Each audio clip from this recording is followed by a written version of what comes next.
Well, friends, this is not the video that I had originally planned for today, but hey, it happened. The Writers Guild of America has gone on strike.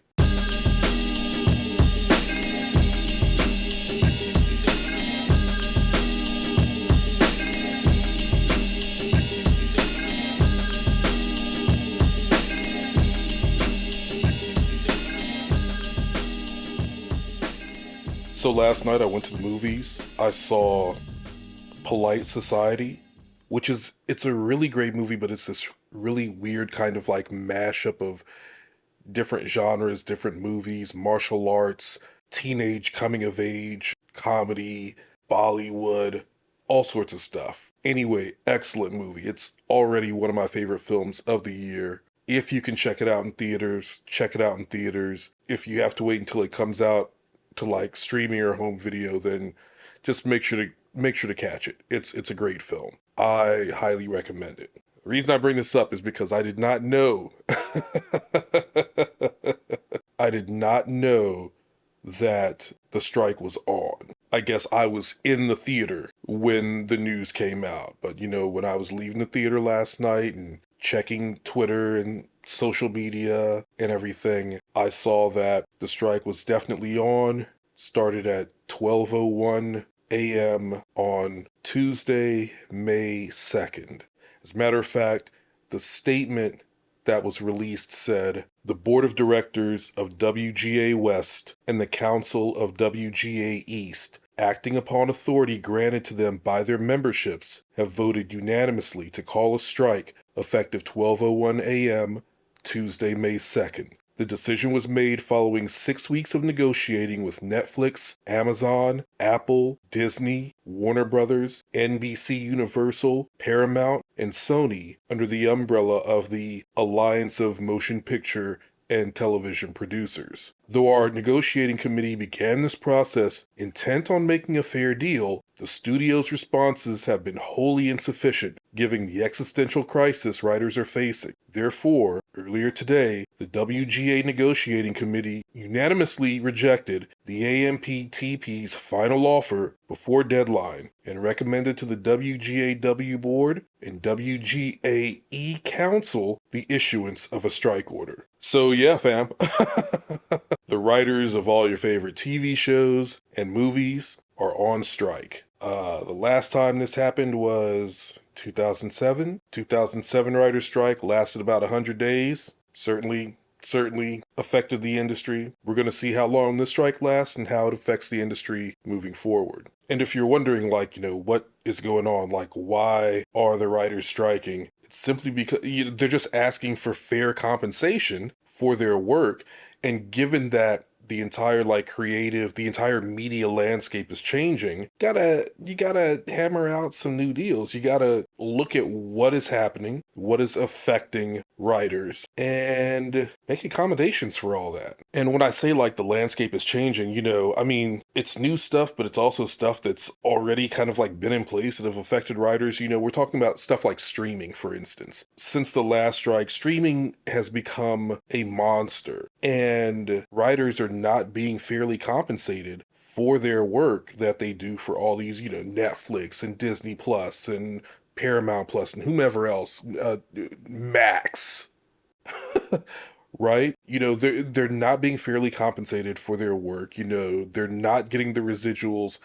For those who are getting residuals, they're not getting residuals as they should. And it's becoming tougher and tougher for these writers to make a living as film and TV writers. I know a lot of people think that this is a glamorous career. You get into this and you make millions and millions of dollars. And that's just not the reality. There are some writers who, they do well for themselves and they're up there and they make high 6 to 7 figures and, they're doing okay. I'm talking every deal, every script or whatever, and they're probably doing okay. But the vast majority of people who work on these shows, who work on these movies, they are kind of living check to check, deal to deal. That one check might be large, but then they may not work for several months or several years, they got to make that money stretch in a town like LA as well.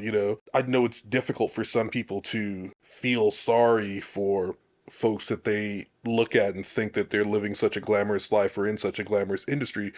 But again, the vast majority of people who work in this industry, of writers, they're regular folks, and they have regular needs. They have mortgages, they have children, they have to take care of themselves and their families. And they're unable to do so because these corporations, these companies, are just refusing to pay. And we're talking about companies who are compensating their CEOs very handsomely. You look at someone like David Zaslav, who last year made $250 million as his compensation. $250 million. Or Bob Iger, the CEO of Disney, it's like 40-something million. Reed Hastings and Ted Sarandos of Netflix, Sarandos, they're at about 40 million each.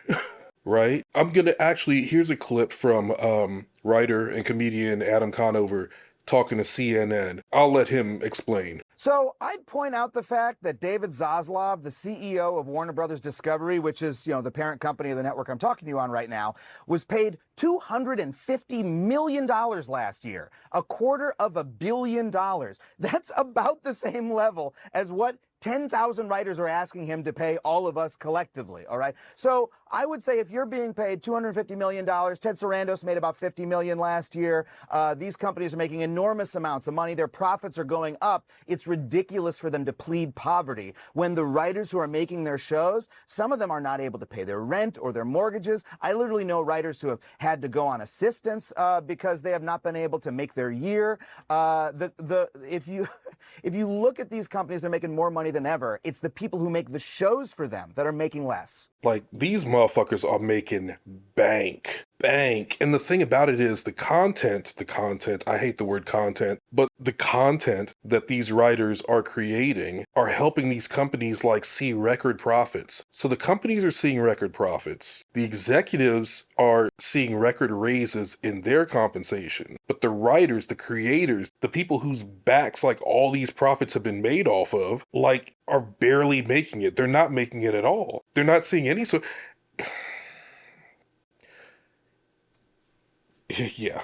And it's not just money, it's other things there's worry about AI, just for instance. And one of the points that the Guild was trying to negotiate was that, companies can't use AI to write, any episodes or any TV shows or anything like that. It's just the companies rejected that proposal. There's so many, if you look at the points that were under negotiation, you'll see where the companies were unwilling to negotiate. It's not only did they reject the Guild's proposal, but they didn't even counter with a proposal of their own, which really just means they weren't taking the Guild seriously. They're just no, fuck y'all. No. That's how it feels. That's how it looks. That's how it feels. And it's especially frustrating for people like myself because I'm not in the Writers Guild. I still haven't broken into the industry, but I recognize that this is a fight that's not just for the current guard.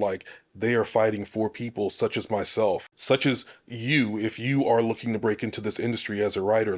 They are fighting for protections for you as well. And see, I do know what it is to be part of a union or guild. I'm part of the News Guild of New York. Journalism, baby. But the thing is, nothing is ever given. Nothing is ever given willingly. You have to fight. You have to fight for your money. You have to fight for things like health insurance, pensions. You have to fight for... You have to fight to make them promise not to use artificial intelligence to try to take your job, to do what you do. Personally, I don't think that AI can replace humans.